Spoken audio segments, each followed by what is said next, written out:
Hello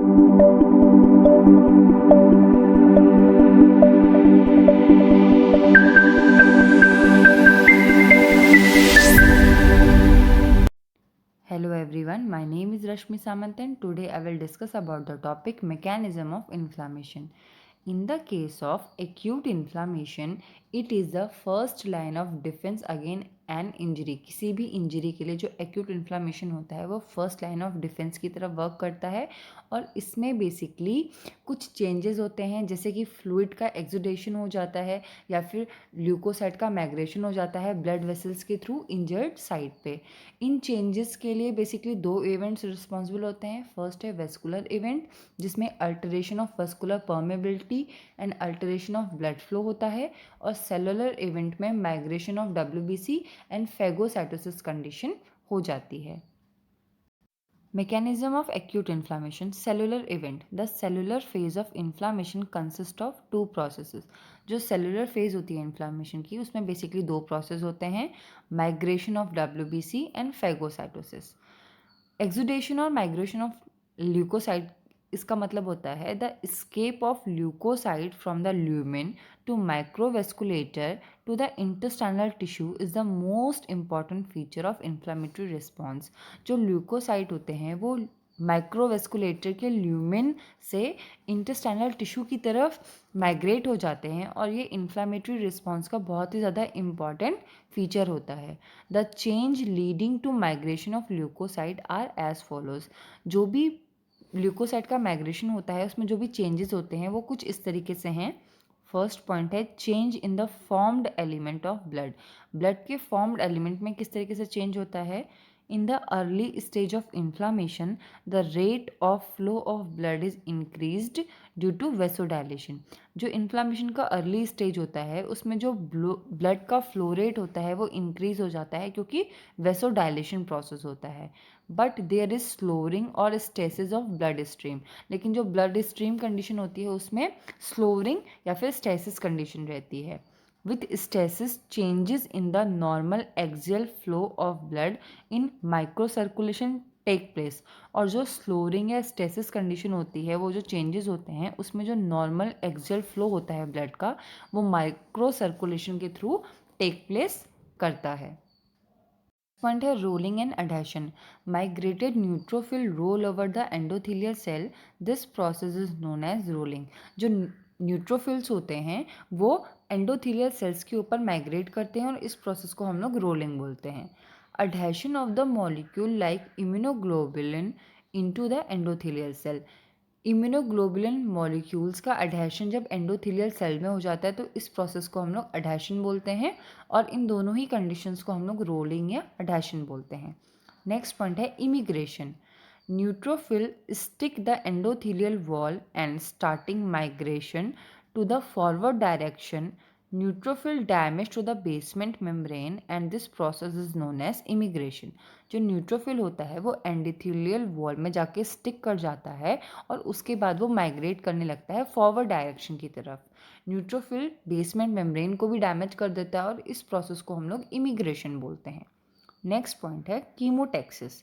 the transmigration of leucocyte after crossing several times endothelium and basement membrane to reach the intestinal tissue is a chemotactic factor mediated process called chemotaxis।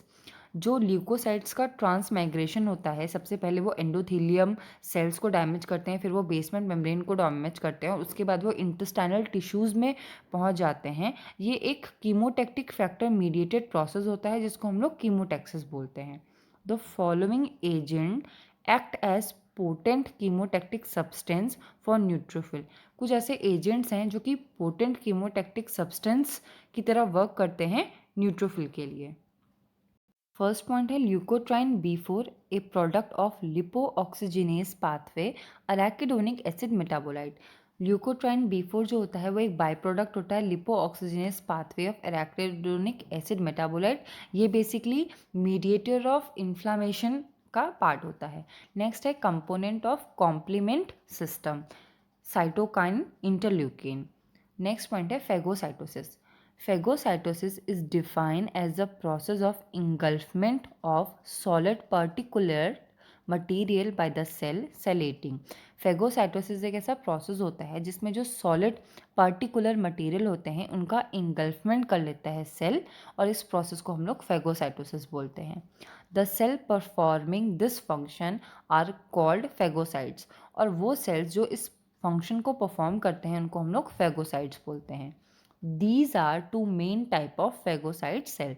यहाँ पे दो main type की phagocyte cells होती हैं। First है polymorphonuclear neutrophil which appear early in acute inflammation response, sometimes called macrophages।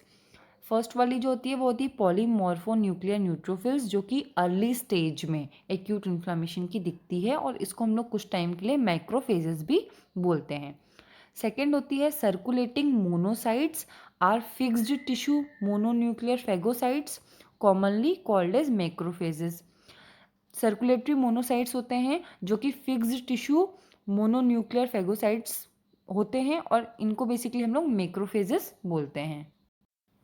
इस diagram में हम लोग प्रोसेस ऑफ फेगोसाइटोसिस डिस्कस कर रहे हैं। सबसे पहले कोई भी मैक्रोब या कोई भी पार्टिकल होता है वो कीमोटेक्सिस या एडहेशन के थ्रू में जो फेगोसाइट हमारी सेल होती है वहाँ पे जाके बाइंड हो जाता है। उसके बाद उस माइक्रोब का इंजेक्शन हो जाता है फेगोसाइट के थ्रू। जैसे ही इंजेक्शन हो जाता है फिर नेक्स्ट पॉइंट होता है फॉर्मेशन ऑफ फेगोसोम्स। तो वो जो माइक्रोब होता है उसको जो फेगोसाइट हमारी सेल होती है वो जब इंगल्फ कर लेती है तो वो फेगोसोम्स बना लेती हैं।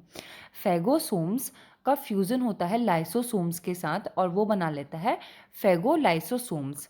बेसिकली जो फेगोलाइसोसोम्स होता है इसमें डाइजेशन हो जाता है उस इंजेस्टेड माइक्रोब का एंजाइम्स के थ्रू, और बेसिकली जब डाइजेशन हो जाता है तो वो रेजिड्यूअल बॉडी बना लेते हैं जिसमें कि जो इन डाइजेस्टिबल मटेरियल होता है वो रह जाता है, और वो इनडाइजेस्टिबल मटेरियल को हम लोग वेस्ट मटेरियल के थ्रू डिस्चार्ज कर देते हैं, और ये पूरा जो प्रोसेस होता है इसको हम लोग फेगोसाइटोसिस बोलते हैं। Phagocytosis of the microbes by polymorphous and macrophages involve the following three steps।